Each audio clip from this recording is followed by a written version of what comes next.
So please welcome Jesse Lyon.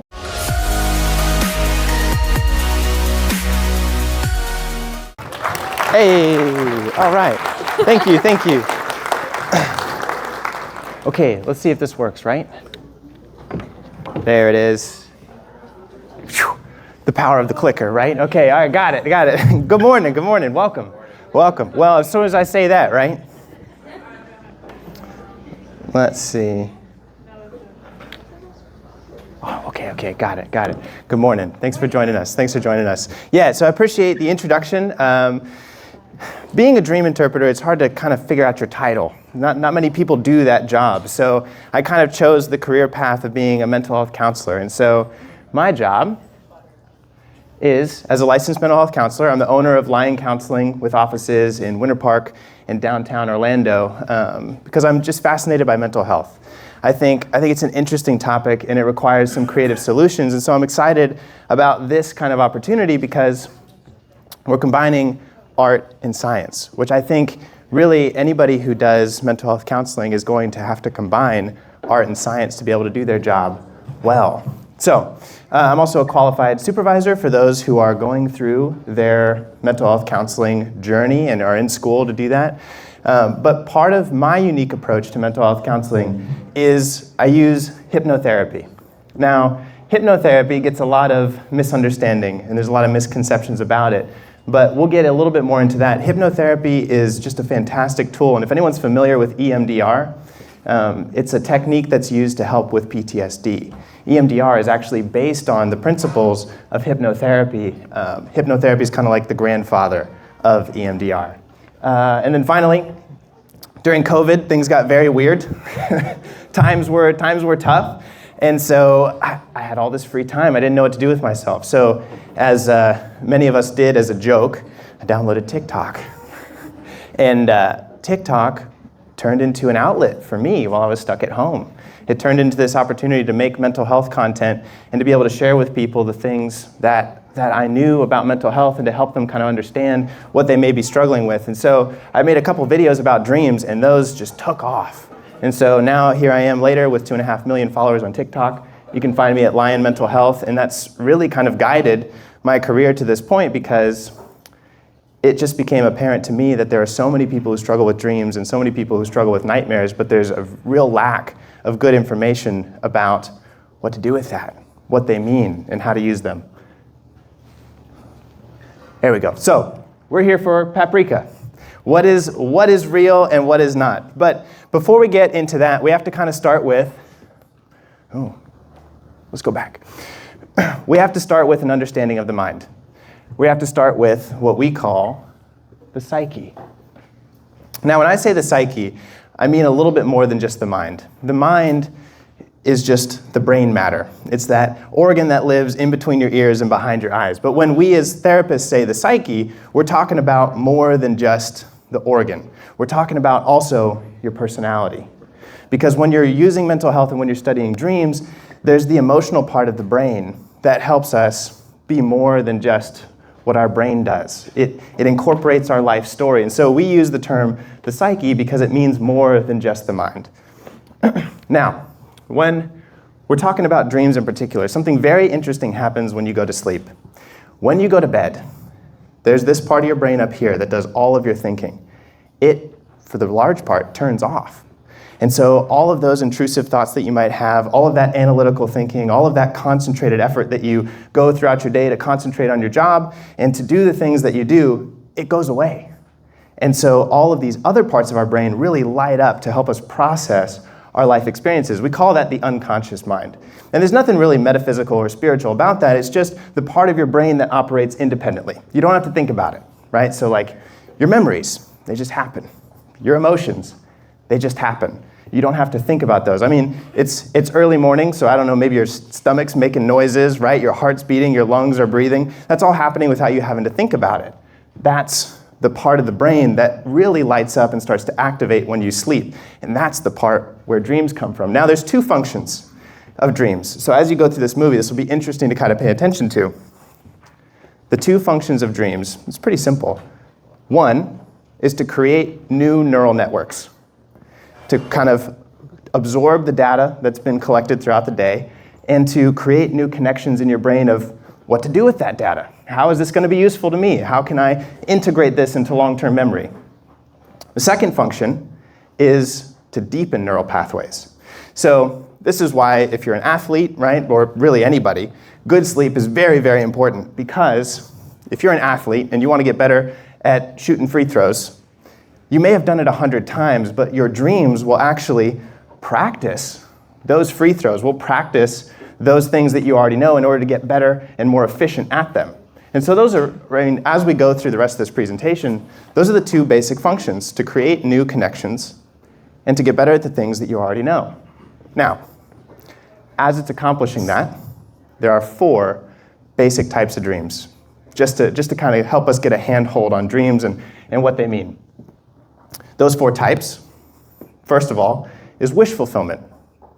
Kind of makes sense, right? We dream about the things that we want. So that dream that you have about your crush, right, and going on a date with them or whatever it is, or you're driving that car that you dream about that you really, really want, it's your mind trying to create some new connections. How do I accomplish the goals that I want for my life? Wish fulfillment. Now, wish fulfillment was the very first category of dreams that we really discovered, we really came up with. And Sigmund Freud kind of, he actually wasn't the first to study dreams, but he's the most famous, so everyone talks about him. He thought all dreams were wish fulfillment. And he thought all dreams were wish fulfillment for the basic reason of how the brain works. It's obviously there's nightmares, right? Not all dreams are positive. But he knew that the brain, that part of your brain that dreams, only speaks in positives. So he termed it all wish fulfillment. What I mean by that is the brain doesn't speak in a negative. And this is a very classic hypnosis technique. If you ever watch a stage magician or someone who uses hypnosis, they don't speak in negatives unless they're trying to confuse you, because that part of your brain can't understand it. That's why good English writing, you don't use double negatives, because it's confusing. So your dreams, you'll have a nightmare, but that nightmare is not about not wanting something, it's about wanting to be away from the thing that's causing you pain in your life. So it's a principle of dreams that it's always moving towards your desired outcome. So wish fulfillment, number 1. Second type of dream is venting dreams. Now, venting dreams are going to be all the negative ones. These are all the nightmares. And we call them venting dreams because we know now through research that when you're having these nightmares, back to the 2 basic functions of dreams, your mind is trying to figure out how to get rid of this unprocessed emotion that you may be experiencing through your day. So if you are very stressed, you had an anxious day at work, and you go to bed, come on, I know you guys can identify with this one. You go to bed after a stressful day at work, you have some nightmares. Your brain's actually not trying to be mean to you when that happens. Your brain is actually trying to release that emotion that gets trapped. Any of those emotions that haven't been able to be processed, that your mind doesn't know what to do with, it tries to release those through your dreams. It's trying to integrate those memories. This is wildly important when it comes to trauma. And this is why anybody who maybe has experienced someone who has trauma or trauma themselves, they know just how painful and how difficult those post-traumatic nightmares really are. And it's, again, not your brain trying to be mean, it's your brain trying to release these unprocessed emotions. So venting dreams. Number 3 are physical dreams. Now, physical dreams happen when our brain wants to stay asleep, and so it integrates sensory perceptions from our body into our dream reality. For example, a lot of people don't know this, but dreams about drowning and suffocating are actually way more common in those people who have sleep apnea, because you're literally choking and struggling to breathe during this dream, and your mind's like, well, yeah, we really need sleep, so we'll just integrate that sensation into the dream. There's a very classic story about someone had a dream where they were in the French Revolution, and they were beheaded by the guillotine. Well, they woke up and found that the headboard had fallen on their neck. And so a lot of these very silly things will kind of happen.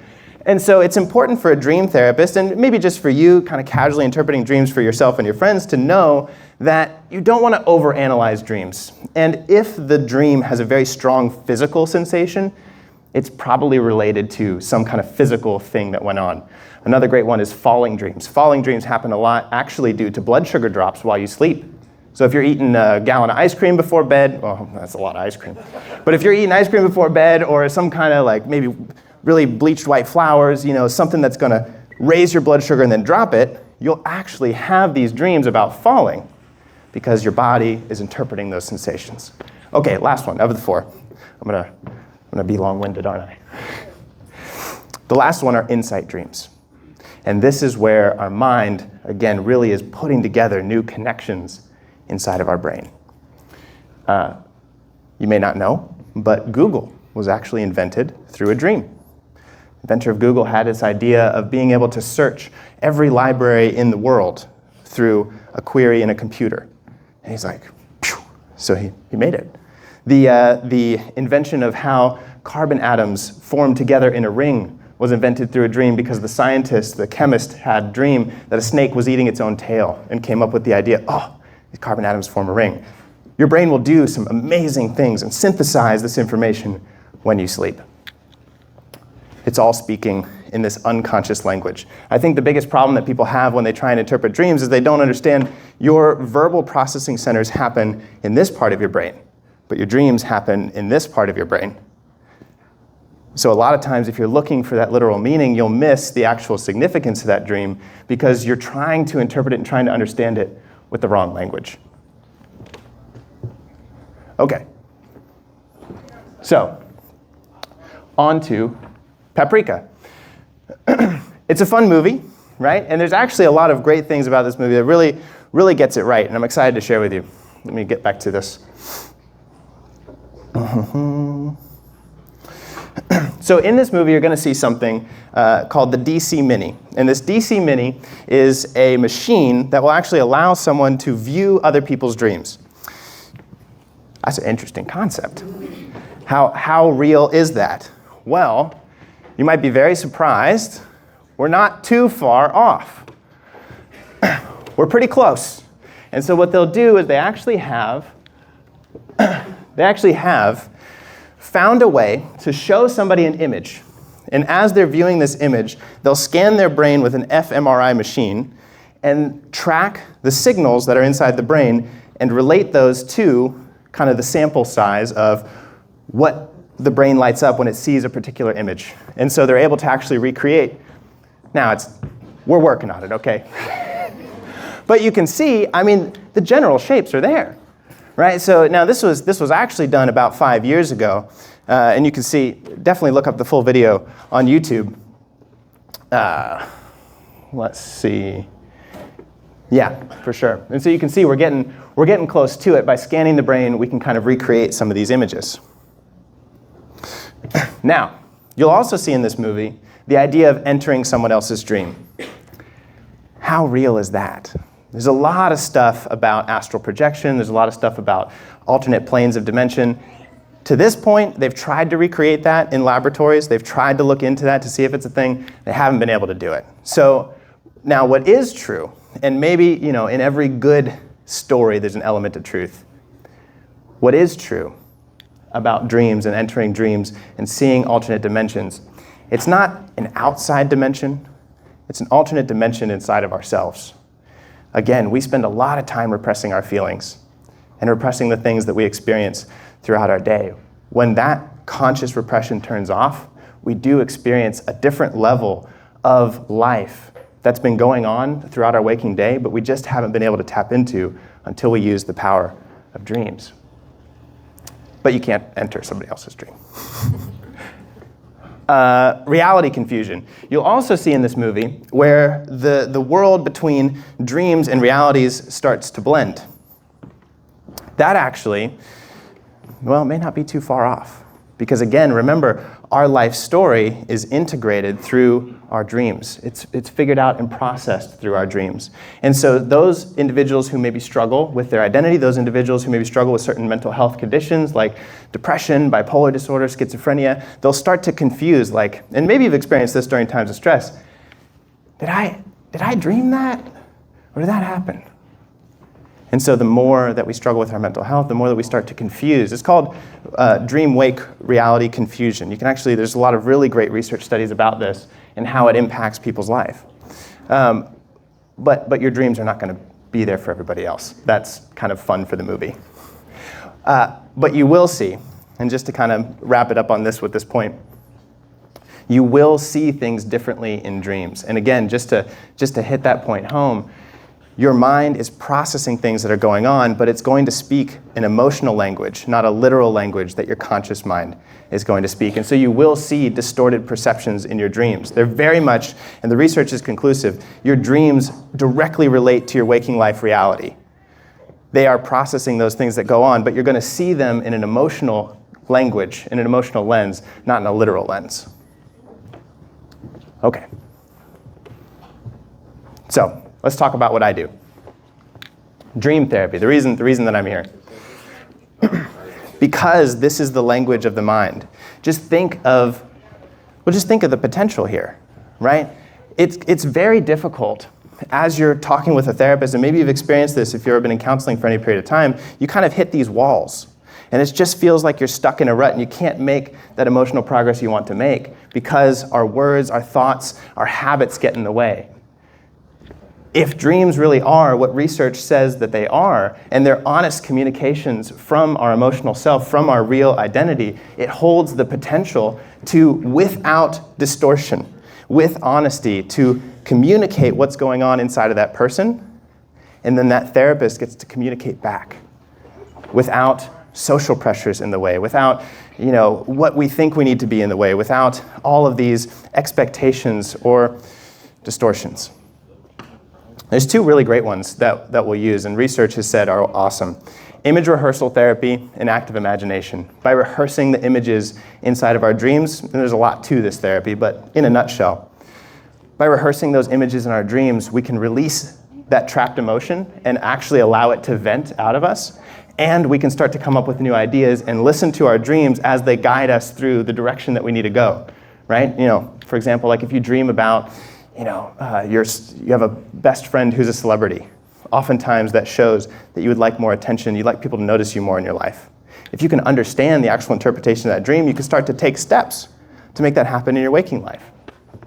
This is huge for trauma. What happens specifically in trauma, and this is where I deal with most of my practice. When trauma happens, it's such a big event that the brain doesn't know how to integrate that into our long-term story. It gets trapped. And so that's where you'll see these traumatic memories being replayed over and over and over again inside of the dream.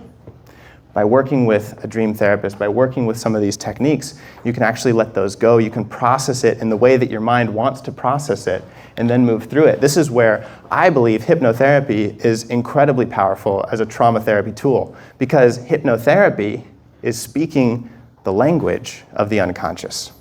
So just think about that. Here is someone bringing me their dream content, which is an unfiltered story about what their emotions are experiencing. And then I get to use the language of hypnotherapy to communicate back with that dream in an authentic manner without the conscious, intrusive, repetitive thoughts getting in the way. And that's where I've just seen, this is why I've dedicated my life to it, because I have seen transformations happen in such a way that I haven't seen in any other method. And that's just been, to see the relief that people get to experience is just incredible. So, my mission, as we kind of come to a close. Mental health and psychology are really, really fascinating.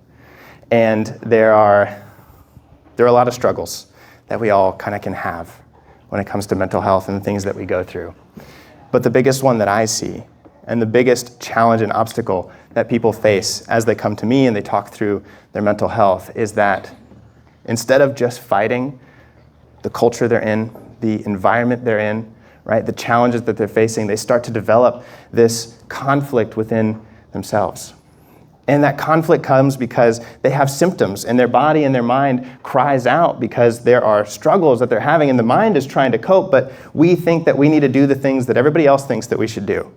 And so we try and force ourselves into this box, into this lens, into what we believe we should be doing, instead of actually listening to what our dreams and our emotions and our symptoms are telling us. Your mind is not against you. It's just misunderstood. And once you slow down, take a deep breath, and have someone there to be empathetic and care for you and listen to what these symptoms are trying to say and work through them in a way that's not antagonistic but complementary, a lot of things find their natural place and they find a great release.